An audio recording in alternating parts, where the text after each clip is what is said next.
Hello everyone, welcome back to another episode of r/AITA. In today's episode, AITA for not giving my coworker my day off because I want to play a video game? AITA for not inviting my dad's wife to the wedding? AITA for refusing to babysit because of $10? Before we get started, make sure to subscribe so you will never miss a video. So let's get started. AITA for not giving my coworker my day off because I want to play a video game?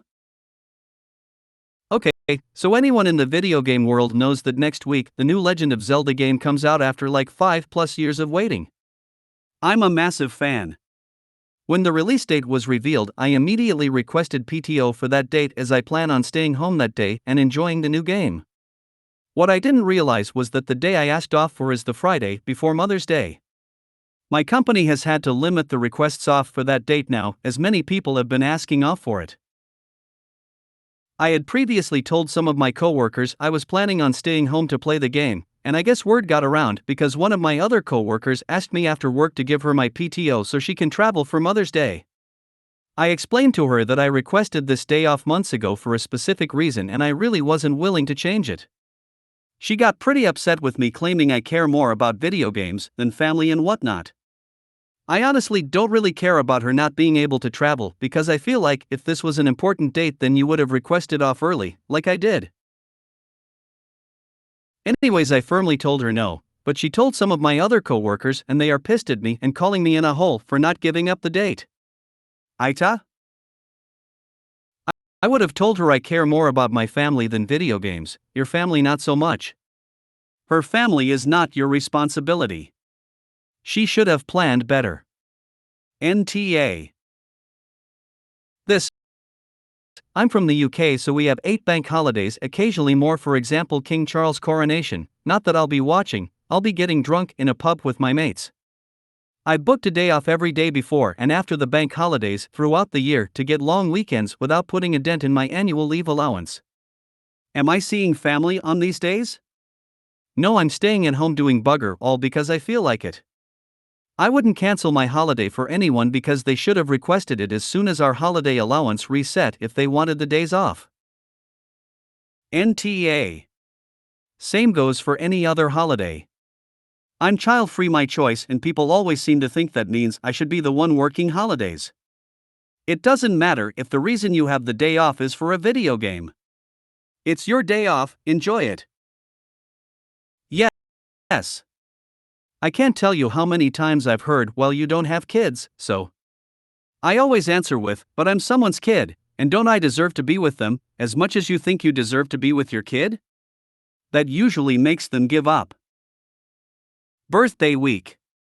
Mother's Day week, people need to calm down. NTA. Mother's Day has been on the calendar all year, hell, they could have figured out when Mother's Day 2023 was last year. Enjoy the game. A person could actually look up the date of Mother's Day an infinite number of years into the future. NTA, you are allowed to care more about your own happiness than about her happiness. It sounds like OP cared more about this video game than their coworker cared about their own mother, lol. I don't think it is even fair to classify this as OP caring more about his own happiness. This is OP caring equally about their happiness. They both deserve happiness and the opportunity to take days off, and clearly not everyone can take the same day off, so the fair way is first come first serve. If the other lady had planned her day first, OP wouldn't have tried to get he to switch, because he doesn't care more about his own happiness, he cares equally. NTA. Someone else's poor planning does not mean they are entitled to what you fairly requested off. It's your right to use your PTO for whatever you want, no matter what day it happens to be. A failure to plan on your part does not necessitate a change of plans on my part. NTA. It doesn't matter why you want the day off. Bottom line is that you requested this long ago, and it was approved. As for the coworker that wants to travel for Mother's Day, last I checked this has been an annual holiday for over 100 years and you can Google future dates for years to some. If this coworker really wanted the Friday off before Mother's Day, she could have easily requested it in a timely manner. Her lack of planning is not your problem. Enjoy your day. Also, wouldn't it make more sense to take the Monday after Mother's Day off so she won't have to travel that day home to make it to work the next day? Also, there's no reason she can't just leave after work Friday. And everyone knows when Mother's Day is, and she had the same amount of time to request off as you did. She's trying to guilt trip you into feeling sorry for her and giving her your day off. It's your day off. What you do on your day off is up to you. Enjoy the game and have a great day off. This exact thing happened to me. Skyrim came out and I used an entire week of vacation to play it. Excessive, I know. I made the mistake of telling people that, and my supervisor tried to get me to cut it down. Even though it was requested months ago and was already approved and work was covered, everyone thought it was a silly reason to not be there. Someone else wanted that time off for another reason, so they asked again. I said no. Anyway, I enjoyed my week. When I came back, people were pissy for about 2 or 3 days but eventually moved on. The lesson is, however, don't tell people why you are taking your time off. It sounds silly, but you are just opening yourself up to criticism. There are people who actually believe your time off is open to debate and what's important to you may not be important to them. Enjoy the game. They can either plan accordingly or adjust their schedule. It isn't the end of the world. And next time you have an important release date, say you have an important appointment and leave it at that. NTA. NTA. It doesn't matter why you took the PTO, it was approved and it is yours to take. This is a management problem, not your problem. It's not even the manager's problem in this case, it's her problem. Her failing to plan ahead does not mean it's the manager's problem to fix. She messed up. AITA for not inviting my dad's wife to the wedding? 24F, got engaged last May to my fiancée, 24M. I am very excited about it, but when it came down to planning, I knew that my parents would be a tough situation. My parents separated when I was 16 and didn't get officially divorced until 2020. My dad remarried in 2021. I will refer to his wife as Sharon. During the initial separation, my sisters and I stayed with our mom. She was going through such a hard time. My dad, in the beginning, attempted to make an effort with my sisters and me, but it was very obvious that he was eager to start his new family. He eventually became a distant father. Only really talking to us around holidays, taking Sharon and her kids on trips, and bonding with them. I missed my dad, but he seemed to have already moved on from us and he was never a good person to communicate with. I still attempted to have some sort of relationship, even if it was at arm's length. I invited him to my high school and college graduation, which he attended, both without Sharon. When Sharon and my dad got engaged, none of us were happy about it, but it was what he wanted. We went to the wedding. All three of us were very emotional about it, which family on my dad's side could tell and tried to comfort us. I have never been mean to Sharon. I have always just sort of tolerated her. We never formed any kind of bond and I only ever saw her if I was visiting my dad, which already was once in a while. The same applies for my sisters. So, now being engaged, I've taken everything in. I decided I wanted my dad at my wedding, but just as my dad. He wouldn't get a +1 or anything of the sort. To make things fair, I set the same rules for my mom. This past weekend, I went to talk to him and Sharon. My fiancé was with me when I told them. I said that I meant no disrespect, but I had to also think of my mom and that this would be easier. I also made it a point to tell him that my mom isn't allowed to bring anyone either. If Sharon wanted to celebrate our wedding, we could always also do dinner another time. I thought letting them know in advance, since the wedding isn't until fall 2024, he would, hopefully, take it well and still want to show up. I was emotional and afterward, he did hug me and told me that he would let me know their decision. I left feeling better, but things changed. On our way home, he called me. He asked if this was my decision, which I said yes to. Then he told me that we could do dinner another time, and essentially his answer was no. I was upset, so we just said our goodbyes, and that was that. Edit. Some asked why I don't want Sharon there, and I commented my explanation. Another suggested I add it here. She was part of the reason my father left. In no way do I consider my mother the better parent in everything, but she wanted to work and try. Sharon was my father's coworker. When he left, he immediately moved in with her. And if I am honest, my sisters and I have never seen her as a stepmother but more as our dad's girlfriend/wife. There's just no relationship there. I will admit, I never fully tried, but I was young when I was navigating everything and I had no idea how to handle it. There was also no effort on her end. That has led to where I am today in my relationship with her and my father. NaH. You set boundaries, he respected them but ultimately decided to not attend. You have every right to allow/disallow anyone you want to your wedding. But he has the right to decline your invite. It sounds like you both handled it well and that he respects your decision. I mean, not attending your daughter's wedding after leaving your ex-wife for your now wife and becoming a distant dad after the divorce, and you don't see him as an asshole? Making this a boundary thing is wild. I get where you are coming from, but this is her dad saying I won't attend your wedding if you don't let the woman that knowingly helped me destroy our family and caused real trauma to your mom attend your wedding. It is completely an move for the dad to demand that she be anything but polite to the home wrecker. Honestly, when you implied your dad was eager to start his new family and that he became distant to you and was doing more with his new stepkids, I wondered why you'd even invite him to your wedding. What a tool. NTA. He didn't say that, Op said that is how it seemed to her. This is a tough one.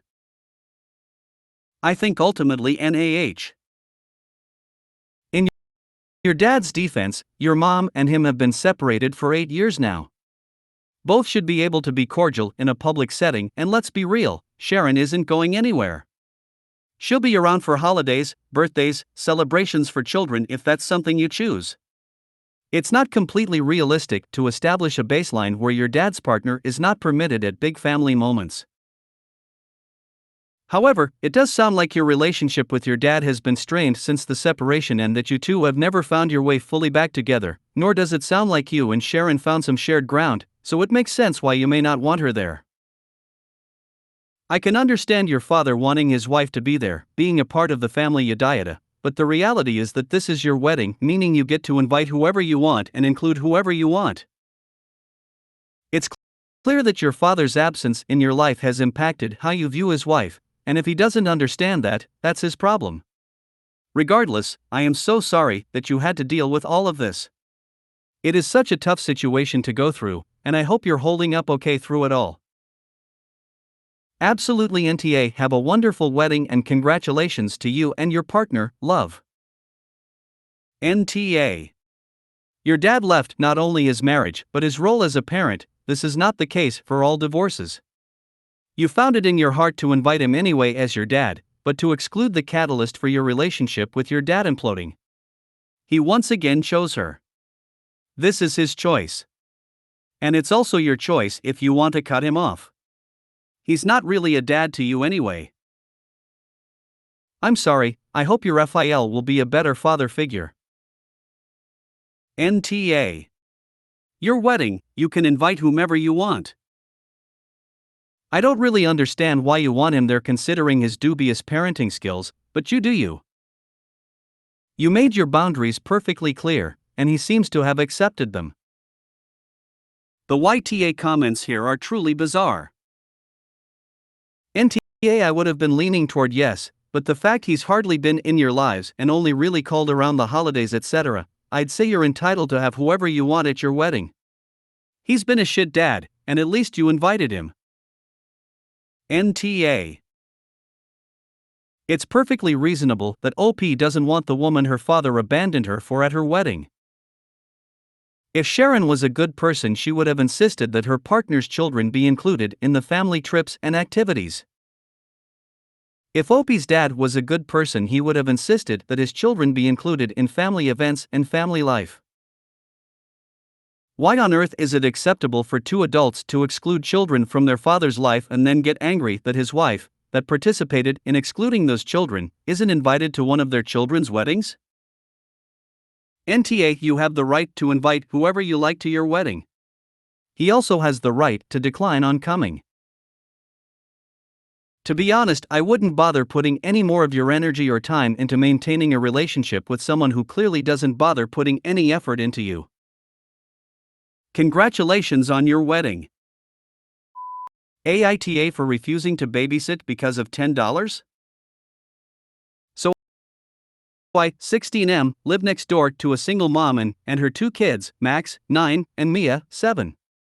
Every month or so, when she needs a break from them, I babysit for a few hours, $8.50 per hour.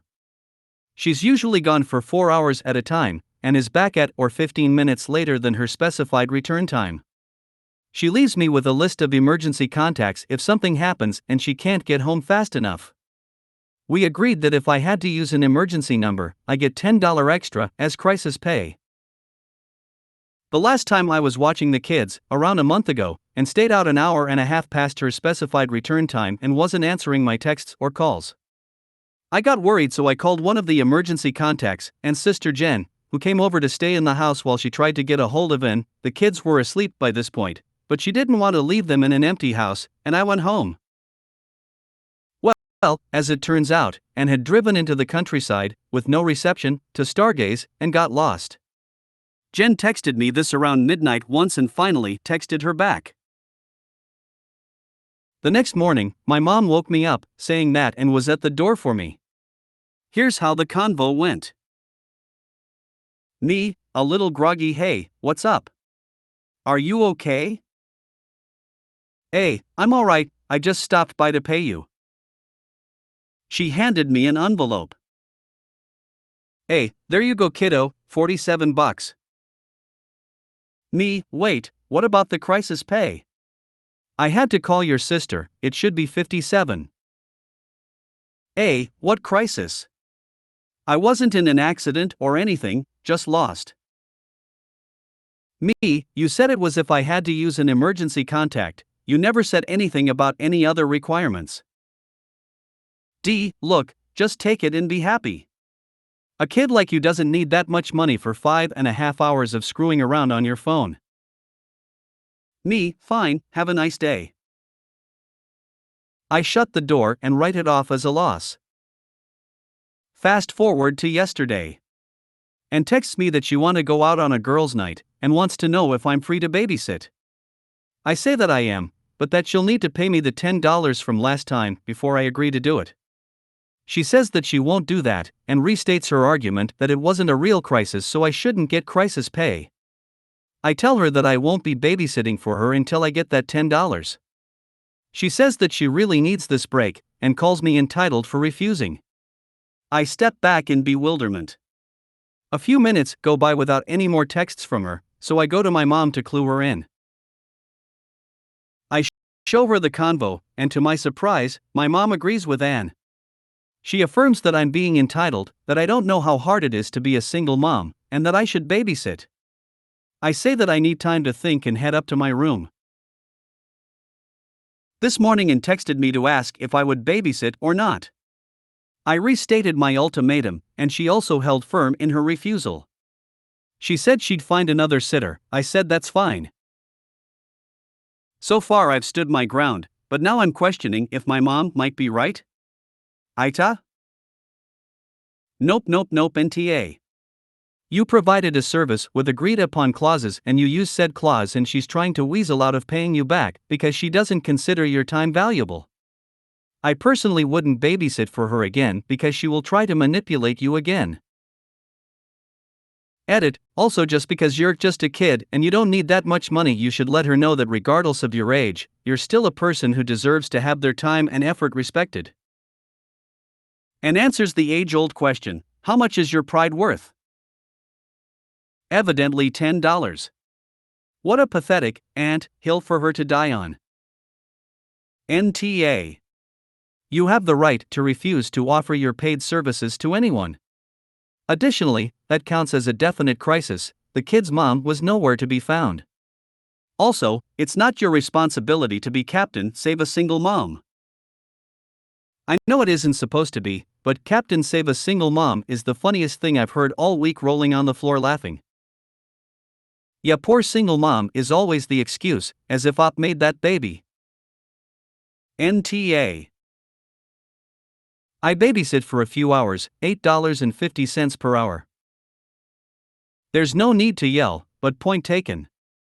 I'll definitely be upping my rate, that is if I ever babysit for her again. Definitely NTA. Being 1.5 hours late to pick up your children without any way to communicate with childcare equals crisis. Even if she had paid the $10 she owed, I'd hesitate to babysit for her again, given her history of tardiness.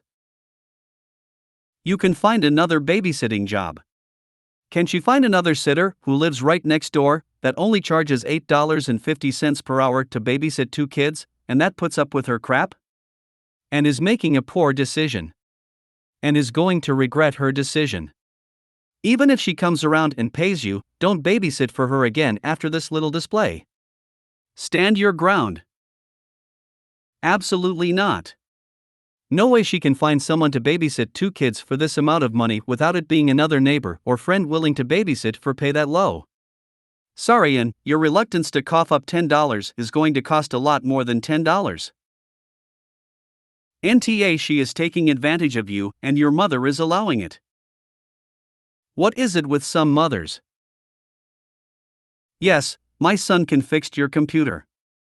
It took half a day to fix it. Pay? Why? Your family/close friend, so you don't have to. Result is I stopped fixing things for others. NTA. Most babysitters charge at least $20 an hour for 2 kids she's getting for less than what McDonald's would pay you. AITA. It was a crisis to you, you couldn't get hold of their mom, and that was a crisis. Stick to your guns. It sounds like gaslight ing to me. And your mom probably just wants a quiet life from her neighbor. Sit down with your mom and explain how you felt at the time and what your reasons are. NTA. At the time you called her sister, she was over an hour late and you didn't even know that it wasn't an emergency. You did exactly what you were supposed to do. Like, WTF? She def owes you. Stop babysitting for her. Plus $8.50 is horrible pay to watch 2 kids. You could get more by working somewhere else legit. She's the AH. Yes, exactly. Her argument that she was just lost and therefore it wasn't a crisis is invalid, since Opie could not know that. NTA. They wouldn't do that to someone their own age, and the deal was you had to use the number. She's breaking contract. Just understand she sounds petty enough to just not use you again. Hopefully you find another gig with better parents. Also, if she was that desperate for a sitter but is sweating an extra $10-20, she doesn't have enough money to be going out. I think she totally have enough money, she's just cheap and don't value up. If you made it to the end of the video, thanks for watching. Don't forget to like, subscribe and share, and we will see you in the next video.